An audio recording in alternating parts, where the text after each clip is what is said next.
यही सवाल रामायण में श्री राम को लेकर उठता है, क्या राम ने भी मांस खाया? सच बात यह है दोस्तों कि वेदों और वाल्मीकि रामायण में भी मीट खाने के उदाहरण मिलते हैं। तो हेलो एवरीवन, तो आज का वीडियो है इंटरनेट की सबसे ज्यादा मिस इंटरप्रेट करने वाली डिबेट पर है। क्या प्रभु श्री राम सच में मीट खाते थे? तो चलिए इस वीडियो के साथ इसी क्वेश्चन को समझते हैं। तो आजकल सोशल मीडिया पर कई लोग वाल्मीकि रामायण के आधे अधूरे श्लोक दिखाकर लोगों में मिस इन्फॉर्मेशन फैलाने की कोशिश कर रहे हैं और ये क्लेम कर रहे हैं कि श्री राम मांसाहारी थे और मीट खाते थे।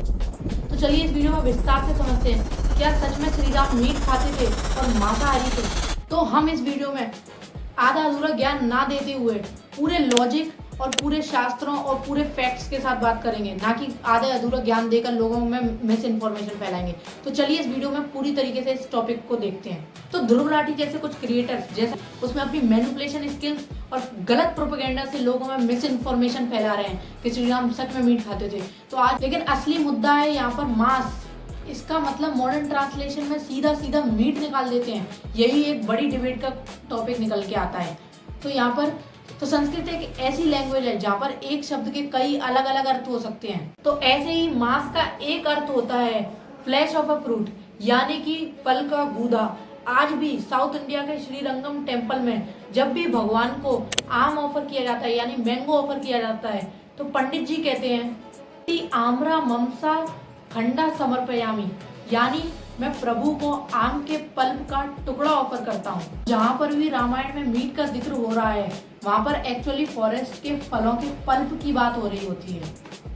एक श्लोक बहुत कोट किया जाता है जो कि है अयोध्या कांड का, जिसमें श्री राम जी वनवास के लिए निकलते हैं और माता कौशल्या से कहते हैं चतुर्दशी वर्षाणि वत्स्यामि विजने वने मधु मूल फलई जीवन हितवा मुनिवद आमिषम। मैं 14 साल तक वन में शहद और फलों पर अपना जीवन व्यापन करूंगा और अमिषम का त्याग करूंगा। दोस्तों यहाँ पर अमिषम का मतलब है राजभोग। तो जब भी कोई कहता है कि राम जी मीट खाते हैं तो उनके पास इसका कोई जवाब नहीं होता। अयोध्या कांड सर्गा 103 में जब राम जी को उनके पिता दशरथ की मृत्यु की खबर मिली तो वे उनका श्राद्ध करते हैं। एड़गुदम बद्री मिश्रम पिड़याकम दर्भ संसंत्रे नयस्य रामा शोकार्तो रुदन वचनम ब्रवीत यद अन पुरुषो भवति तदनासत्स्य देवता। राम जी ने इंगुड़ी ट्री का पल्प यानी गूदा और बेर को कूसा घास पर रखा और रोते हुए कहा, हे पिताजी इस भोजन को ग्रहण करें, क्योंकि जो मनुष्य खाता है वही उसके पिता या देवता भी खाते हैं। तो यहाँ पर इस पॉइंट का मतलब क्या निकलता है? अगर राम जी मीट खाते तो अपने पिताजी को फल का गूदा क्यों ऑफर करते? श्राद्ध में वही चीज ऑफर की जाती है जो वे खुद ग्रहण करते हो या फिर खुद खाते हो। तो इस श्लोक से साफ समझ में आता है कि उनका भोजन हमेशा से ही कांड मूल और फल था।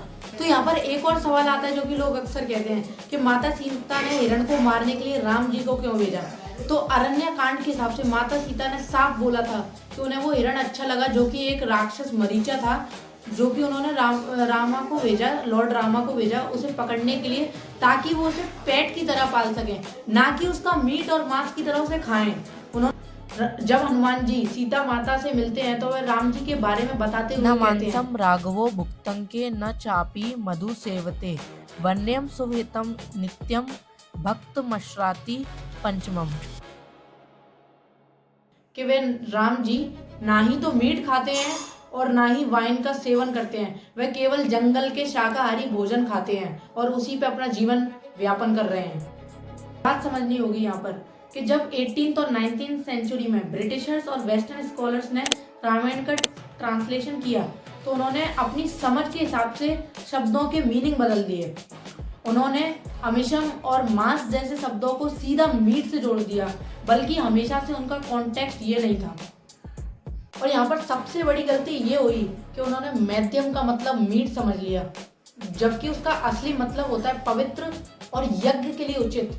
और ध्यान रहे, यज्ञ में सिर्फ मीट नहीं बल्कि अनाज, फल और अन्य पवित्र चीजें भी चढ़ाई जाती हैं। इन गलत ट्रांसलेशन की वजह से जो मीनिंग बदले, उसके चक्कर में रूमर्स फैल गए और लोगों ने अपने प्रोपेगेंडा फैलाना शुरू कर दिया।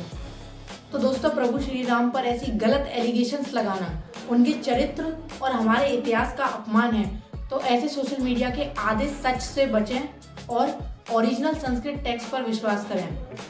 तो आपकी क्या राय है इसके बारे में कमेंट में ज़रूर बताएं। मिलता हूँ किसी और नई वीडियो में, तब तक के लिए साइन ऑफ करता हूँ। जय श्री राम।